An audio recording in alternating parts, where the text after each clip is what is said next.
Thank you for listening to The History of World War II podcast, episode 375, Starvation and Betrayal.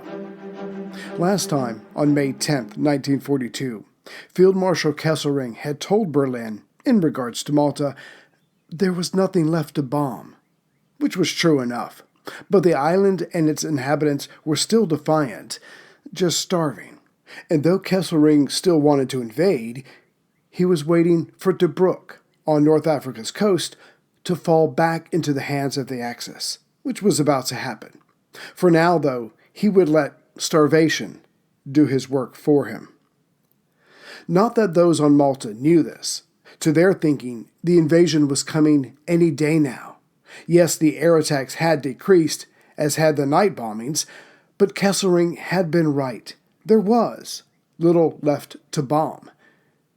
And yet, each day the invasion did not come, but the deprivations continued, there was a chance that the Maltese people would rise up and say, all right, that's enough. We want to surrender, for surely there will be food given to us by the Italians.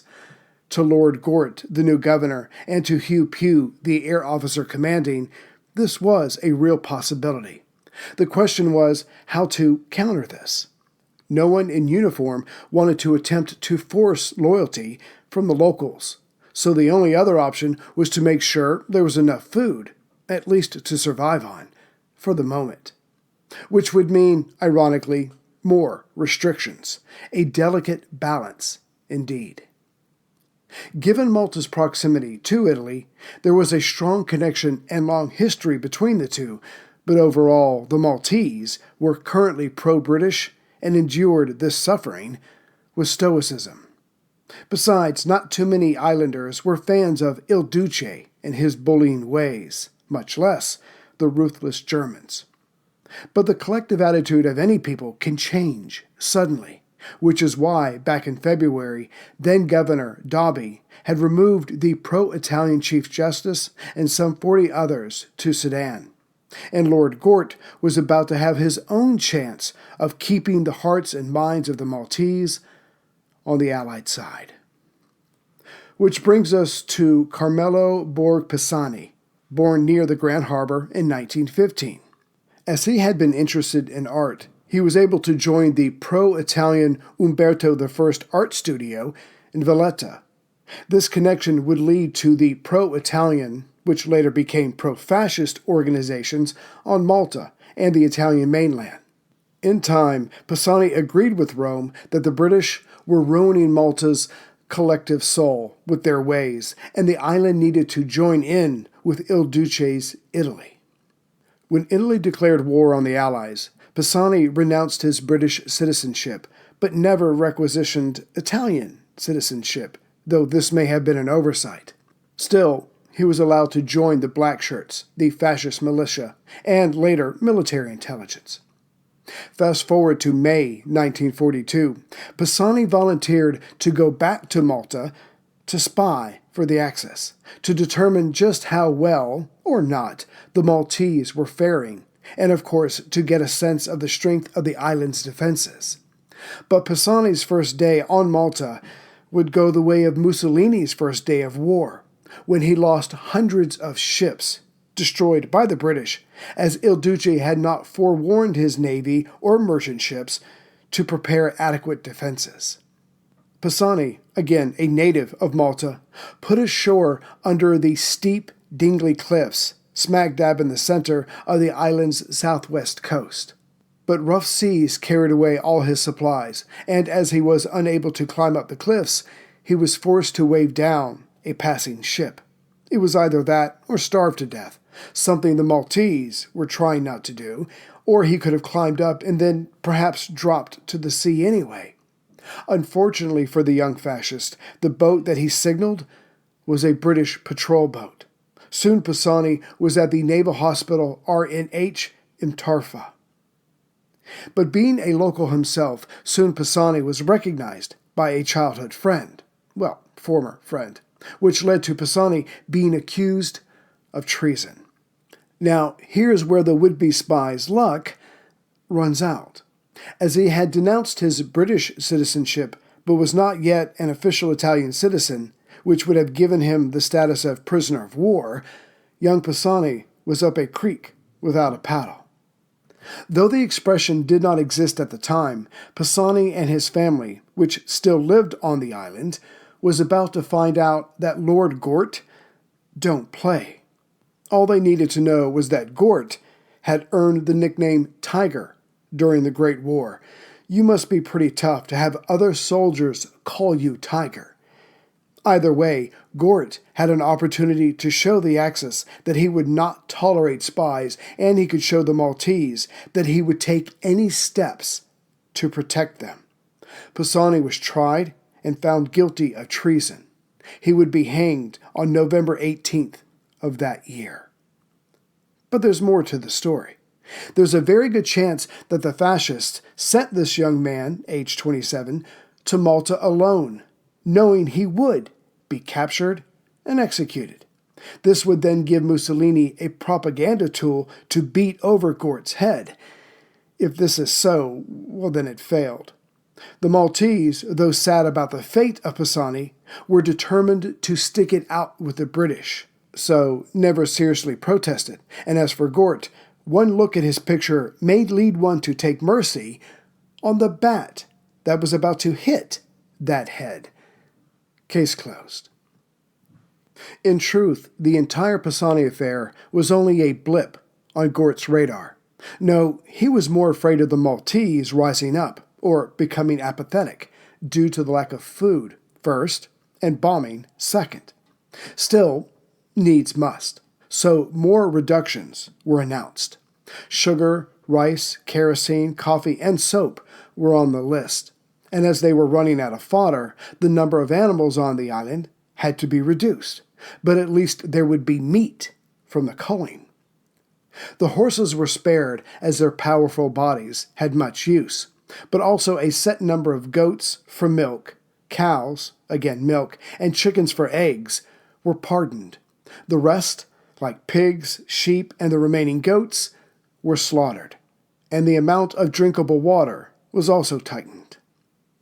But the Maltese went along with these measures, and it made them feel that they were a part of the war effort, which, of course, they were, as the Axis were focused on them and their pain to bring down the Allied defenders. Lastly, on this note, now it was Gort's turn to reach out to London to ask for flour, oil, ammunition, fuel, and spare parts for the planes, as all the cuts in the world could not produce these items. Yet the reply was, "We will send what we can, when we feel the items would actually reach Malta safely."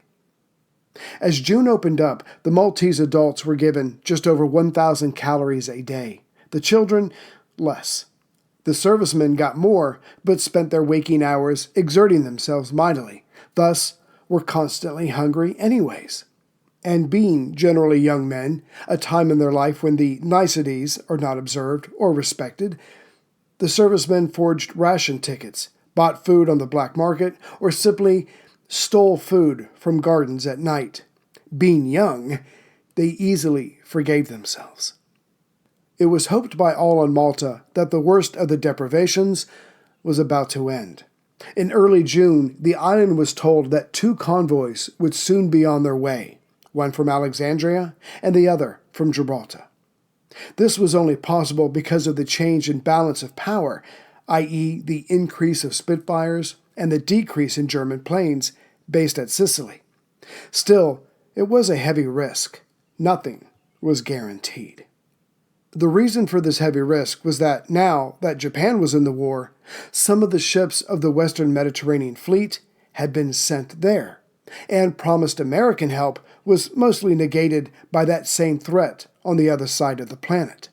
Yet the attempt had to be made. Time would only make things worse. Late on June 14th, Hugh Pugh arrived at 601 Squadron's mess at Slima, just above Grand Harbor, to inform them that they would be protecting a convoy as it closed in on Malta. However, there were a few complications. The good news was that the convoys were already en route, but the convoy from Alexandria had been hit hard by North African-based Axis planes, which again made the war there important to the wider area. Hugh Pugh confessed that he was not sure of that convoy's current status.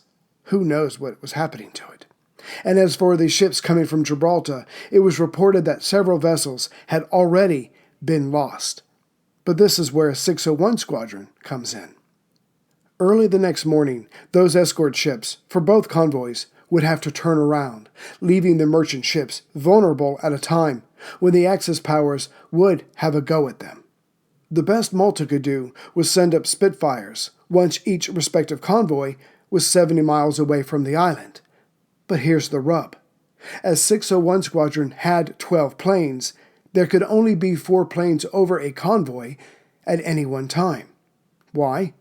Because of the distance. The other 2 groups of 4 would either be on their way to or from the convoy, and this was with extra fuel tanks attached. The pilots wondered at their odds of saving these ships, much less saving themselves. Imagine how the merchantmen felt. Hugh Pugh finished up with, "If the convoy comes under attack as you are about to leave, stay there and fight, then ditch, and hopefully one of those ships you just saved will pick you up." Recently arrived pilot Dennis Barnham was not excited about his prospects of ever seeing home again. Dennis was picked to lead the 3rd group of 4 and just knew that this was his end, which seemed to be confirmed when, just before his group took off, they were told that the first 2 groups had been wiped out by more numerous enemy fighters. Oh well, needs must. Dennis and company took off, and sure enough, on their way to the rendezvous point, they spotted 2 Italian cruisers on their way to the same location. Dennis did not have the fuel to mix it up with them, so flew on, which did not stop the cruisers from taking shots at the passing-by Spitfires. Flying towards Alexandria, the 3rd group arrived at their location, but saw no Allied ships. Circling around, they soon spotted oil slicks on the water's surface. Maybe they were all lost, like the Spitfires before them, which would explain why no enemy planes were in the area, because there was no reason for them to be there anymore. Only upon landing would Dennis find out that 1, his convoy had actually been a few miles to the south of where they were supposed to be, and 2, the other members of 601 Squadron were just fine. Someone with cruel intentions had started a horrible rumor, and it had spread quickly. Why? Because it was so believable and possible. Which is not to say the convoys got through. No, fate had decided that Malta's story of defiant resilience in the face of overwhelming odds was not quite done. When it came time for Dennis to lift off again, some of his mates, who were flying to protect the convoy from Gibraltar, had seen lots more action. The question was, had they had lots more success? Raoul Dado Longley and Buck McNair had flown west. Actually, Longley had flown 3 times that day. But that was because the action there was hot and heavy. The pilots chased after bombers and were chased in their turn by numerous fighters, and watched as their torpedo bombers went after the enemy surface ships. To their eyes, several Italian ships were hit. Did they sink? No one could say for sure. Such is the chaos of war, but what none of the pilots would know is that though 1 Italian cruiser was sunk and a battleship damaged, the Axis had won the day, on both fronts. Late on April 15th, the convoy coming from Alexandria was ordered to turn around. It was just too hot. As for the Gibraltar convoy, they had already lost 2 of the 11 ships, and 3 escorts so far had been sunk. And more ships and planes would be lost. By the time it was all over, only 2 of the 17 ships reached Malta. At least the unloading of these 2 vessels went by quickly, but it was hardly a silver lining among the clouds. These 25,000 tons of supplies were no more than a drop of water in the Mediterranean Sea. All this Lord Gort told the Maltese in a radio address on the evening of June 16th. He told them that he would hold nothing back, and he did not.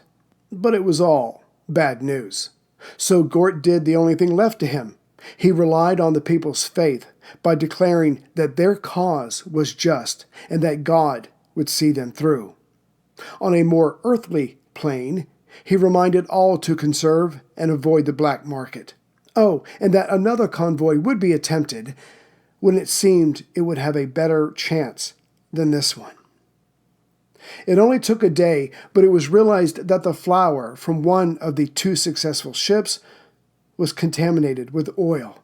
It was edible, but just.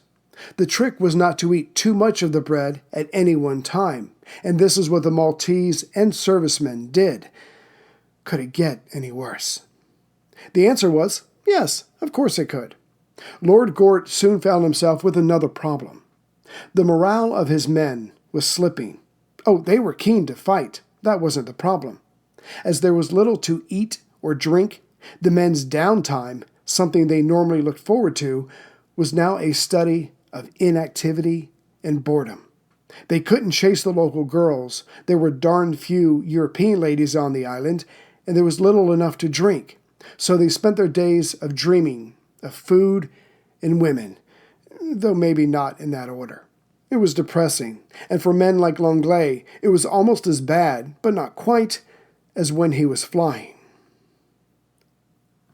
What made Langlais angry to the point of gleeful murder was when he spotted Italian pilots flying low, trying to locate downed RAF pilots.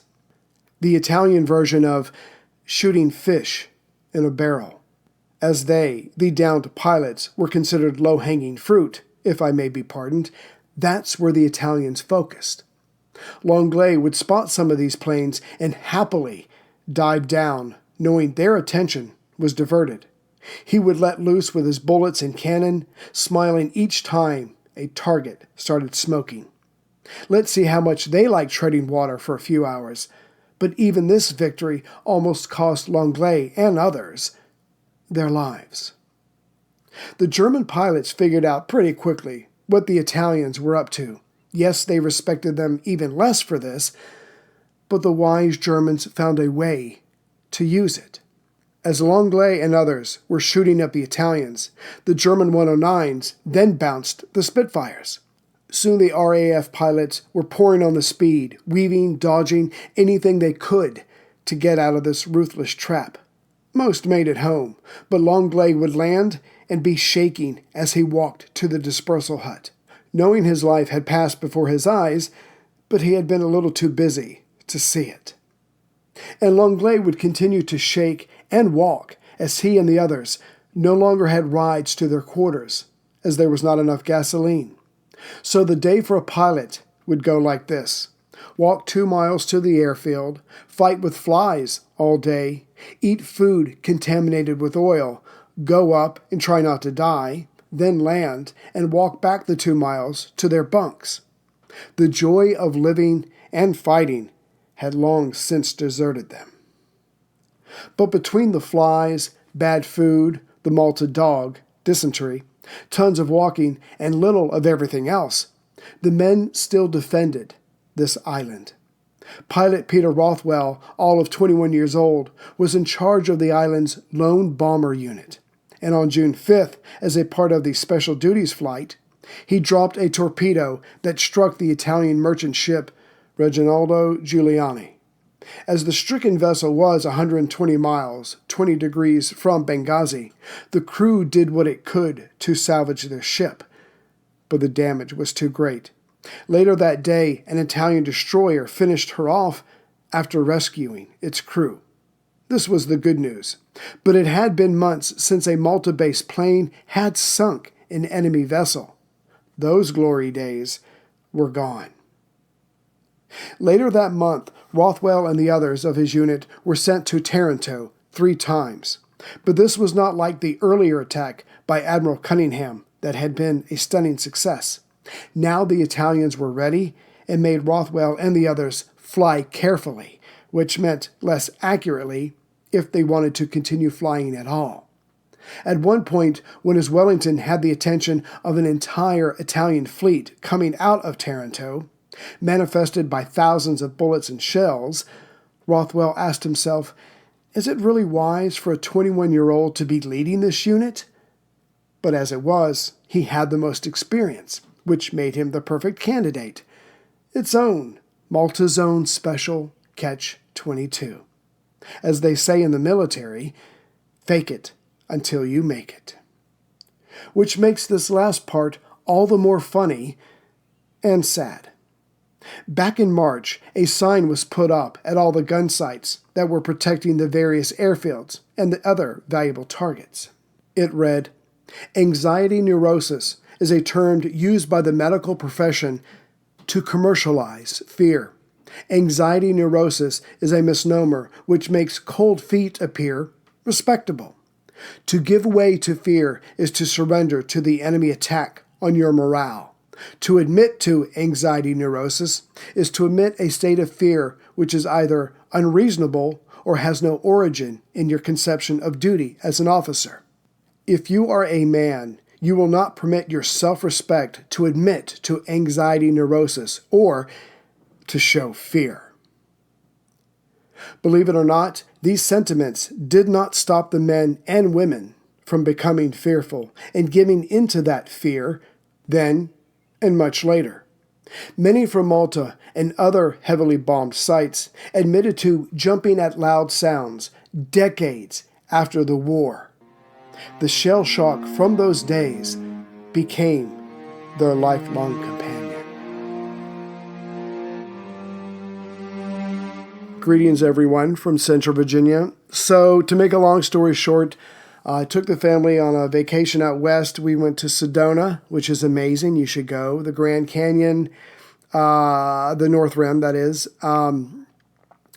Phoenix, and some other places. And then we traveled from like the North Rim to Vegas, which was incredible. Just everything was beautiful and different. It was incredible. So we had a great time. And near the end of the vacation, I got COVID, and I lovingly gave it to my family because I share everything I have with them.